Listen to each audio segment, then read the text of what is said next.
দেখ ওখানে দুপুর বাজার কয়টা 2টা দেখাইতেছি 2টা কি বিতেছে আমার ঘরের ভিতরে বেলা বাজে 2টা আর ওখানে আমার বউ রান্না করতে বইছে ওই দাও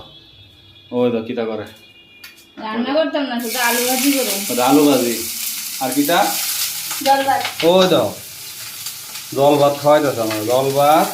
এই দোস্ত তোমার দুপুরবেলা সবাই খাইতো না আলু ভাজি আজকে বেলা গেছে তো ভাত ভাত এই খাওয়াইতেছে আমার দেহ আরে আজকে একটু পূজা গেছে না তারপর আমার একটু কাজও আসলে ওইদিকে গেছি আইসে আমার আর ইচ্ছা করতে আমি কি জানি তোমার কাজ থাকুক আমার টাইমে টাইমে খাওয়ানো আমার দরকার আমি অনেক জল ভাত খাওয়াইতেছে আমার গরমে জল ভাত খাইবা মানে কি শরীরটা ঠান্ডা হয়ে যাবে একদম